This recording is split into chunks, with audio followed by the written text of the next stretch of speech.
gerą dieną, tautiečiai. Kas čia dabar, apie ką? Šiandien turiu Scania.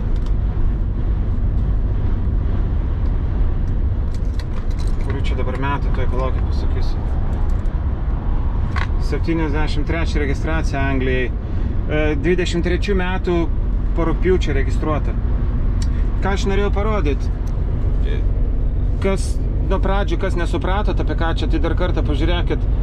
Aš pilnai įsitikinęs, kad kai kuriem vairuotojams čia yra nenaujiena.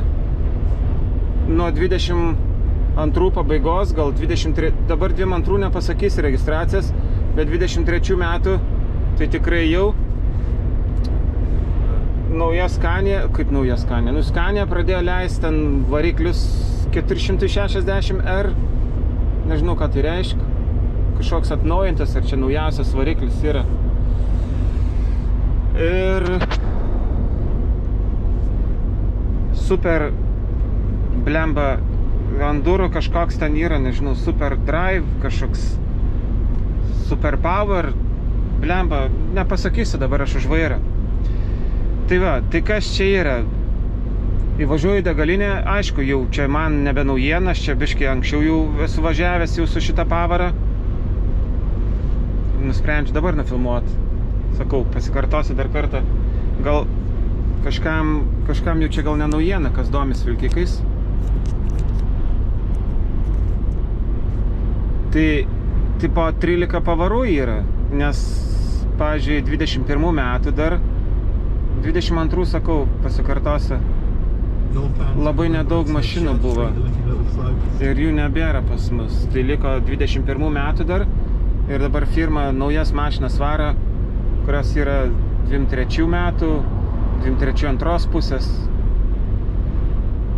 Nu ir pirmą kartą, kai aš važiavau, tai buvo man kažkas tokio biškai nesupratau iš pradžių. Išvažiuoju autostradą, įsijungia, nu, kaip ir normaliai, važiuoju 12 bėgių ir paskui jau ant labai lygaus kelio paaukšt. Jisai dar bėgį perjungia. Blemba galvoja, kas čia dabar? Nu, kaip ir nedurnas, nu, 13 pavarų, o ant panelės rodo OD raidės. Tai tipo overdrive. Su bendradarbė vienu žodžiu šnekėjau, jisai sako overdrive, čia tipo kažkokia nauja, nežinau, kur ekonomikos technologija. Jo, apsukos ten biškai žemiau 1000. Atseit kuro ten kažkiek ten, nežinau, kiek jis ten sakė, 6-8% gal net taupo. Ką aš galiu pasakyti, mano nuomonė apie šitą visą dalyką? Kai mano pirmas darbas, kurį aš pradėjau dirbti Anglijoje, jau tas nuolatinis pastovas darbas su fūra, kažkas gali sakyti, mano karjera fūristo Anglijai prasidėjęs, bet čia fūristo grinai. Aš ir iki Anglijos buvau važinėjęs, Lietuvoje teko važinėti dar. Tai vienu žodžiu, toj firmai, kur aš įsidarbinau, jie man davė pirmą Scania. Motoras koks buvo?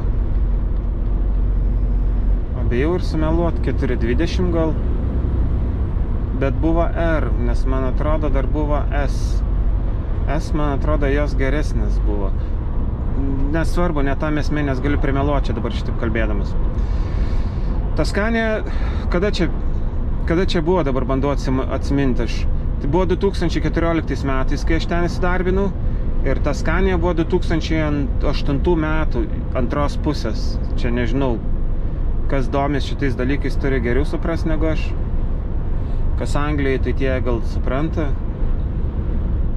Ta Scania buvo su pusiau automatinė greičio dėžė.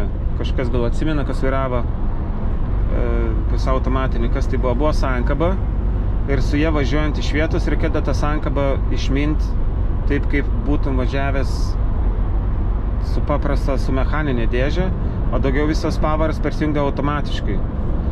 Tai nežinau, kodėl Scania buvo šitą dalyką padarius, čia gerai, negerai. Aišku, prisipažinsiu, užgesdavau daug kartų, nes labai būdavo toks, nu, kai važiuoja, atrodo automatas, viskas čiotkai, bet jeigu mieste kažkur pradedi stabdyti, užmiršti, kad tą sankabą turi nusispaust, užgesdavau ten. Nu, čia, nežinau, čia skonio reikalas ar pripratimo. Pliusas gal vienas yra toks, kad esant mechaniniai tai sankabai, kaip čia pasakyti, sankabas tam pedalai, tai gal gerai žiemą, nes iš vietos užvažiuot ant šlapios dangos, ar ant sniego, ar ant purvo kažkur, vien žodžiu, tai... Bet kodėl aš tą Scania dabar miniu? Kadangi 2008 metais ta Scania buvo gaminta jau, nu kaip ir 14 metų atgal, 15 jau, kas man labai užkrito atminty ir, nežinau, tuo metu atrodė labai įdomiai. Jinai 90 važiavo, jo nebuvo pribota, 90 km/h turiu menį. Ir jos apsukos buvo lygiai 1000 apsukų per minutę, nu. Tai va, ar jinai buvo ekonomiška? Sakyčiau, jo. Kadangi jinai buvo mano pirma mašina, aš ten dar ramiau važiuodavau, mokiausi, aišku, kas be ko, negėda prisipažinti, mes visi mokomės. Ir kuro sąnaudos, aš ten vežiau plytas, visokias, medieną, blokus, žodžiu, betoną, ta prasme, metalą buvo biškai. Pradžiai tai buvo taip, tas pradžiai kokį pirmų 20 000, gal 15 000. Mano kuro sąnaudos buvo, realiai pasakysiu taip, žemiau 29 litrų. Svoris koks, Anglijai leistinas 44 tonas, nu tai mes ten mažiau 35 nebūdavo, pasakysiu taip. 35, 38, 40 dažnai būdavo. Tai va, ir tas mane nustebino iš tikrųjų, tuo metu, kai dar neturėjau supratimo tokio, koks yra biški dabar.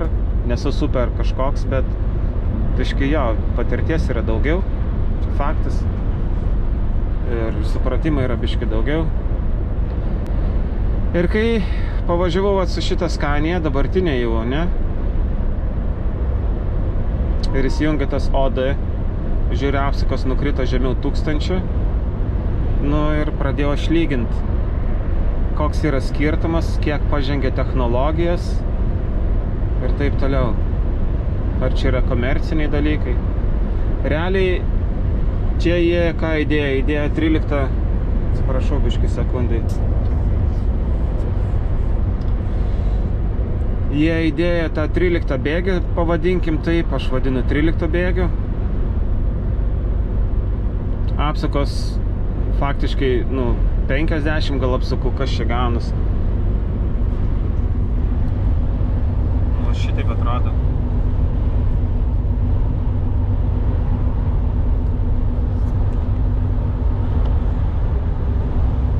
Čia 12 perrengiau ranka.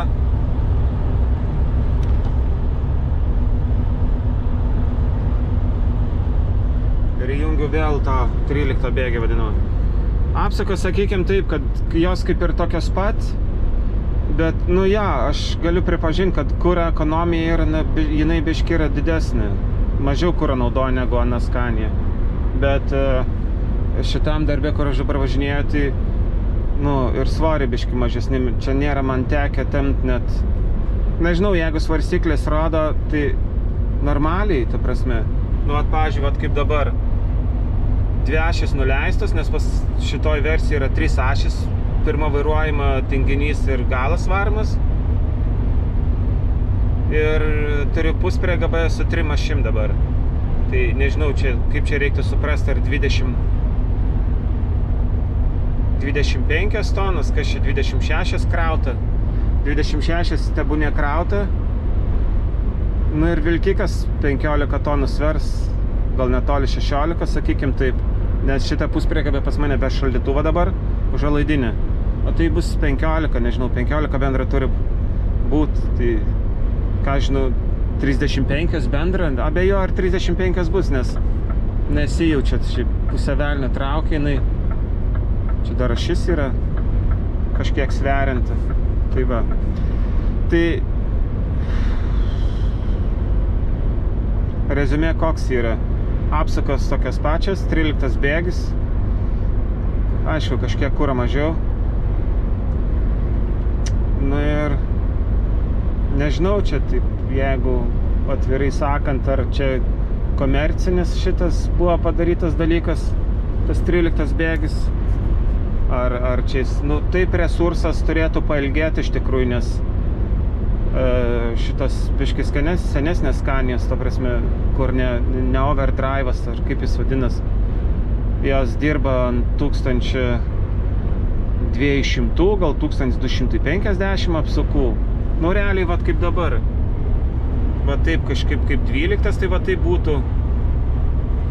Va taip, jo. Tik tai skūrą biškį mažiau naudoja, ne 28, 27 gal. Nu, ne tam esmė. Bet nežinau, iš tikrųjų pasakysim taip, nežinau net ką pasakyti.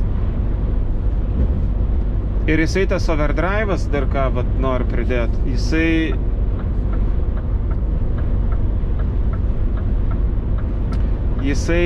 įsijungia tik tais važiuojant lygiai keliu. Jeigu kažkur kažkoks biški kalnelis bus, net nedidelis, lygiam kely tabūnė, tai jisai iš karto perjungia 12. Tai tam, kad jau pilnai išnaudoto overdrive'ą, turi važiuoti lygiais keliais. Aišku, nuo kalno gali įjungti, nes įjungus rankinį režimą, į manualą dar, kaip čia angliškai pasakęs, ir įjungtą 13 pavarą, ekonomijos jos nebus, nes variklis jis ten sukas ant, nežinau, ant lėtesnių apsukų, jeigu nėra 90 km/h greičio. Tai šitoj situacijai tikrai sutaupyti nepavyks. O resursas, kaip minėjau, jis turi pailgėti, nes ant 1000 sukas tik tais. Tai diržai visokie, tepalo intervalai, šitie keitimai, tepalo keitimai intervalai, gal taip, tepalas mažiau bus susidėvėjęs, gal servisas tepalų daromas dar didesniais intervalais, o ne, nežinau, ten 40 000 ar kiek jis čia keičia, 60 000, nežinau, ne mechanika šitoj situacijai. Tai va, tai nežinau, tokį vat sugalvoju, kažkaip pagalvoju, kad reiktų gal nufilmuoti čia kam. Čia neturėtų, kas seniai dirba, neturėtų būti naujiena iš tikrųjų šitas dalykas, ką aš čia kalbu, nes teko ir anksčiau ir su tokiu Mersu važiuoti, kur, su pusiau automatiniu Mersu nebuvo. Buvo Mersas toks, kur ranka persijungdavo bėgiai ten ant rankos atlošo, toks, nežinau, 2006 metų, 2007 ten laidos buvo aktrasas. Nu, čia kur alkūnė dedas ir būdavo toks, nežinau, bėgių perjungimo svirtelė, gal taip pavadinti reiktų. O palyginti, pavyzdžiui, su šitą Scania su Volvo, nežinau, koks ten yra Power Shift. Negaliu dėl to, kad su Volvo nesu važiavęs. Esu su viena važiavęs, bet ten tokia biški senesnė buvo dar, čia keli metai atgal. Taip, kad galiu tik dabar apie DAFą pakalbėti, tai nežinau, čia sakau, ar čia naujiena kažkokia, ar čia komercija, ar... Nu, kažkiek taupo, nemeluosiu. Tai va, tai gal apie šitą 13 bėgį gal tiek šitą filmukę. Nes daugiau tai neturi iš ką papasakot. Čia gali papasakot daugiau šitie gamintojai, kurie sugalvoja, kurie išbandė, kurie padarė. Ir tipo, imkit chebra, pirkit ir važiuokit, ir kad jums kelias nedulkėtų. Tai va. Tai gal tiek, nežinau. Iki sekančio filmuko tada. Nesirkit. Kad gerai sektas viskas. Kol kas tiek. Čiau, čiau.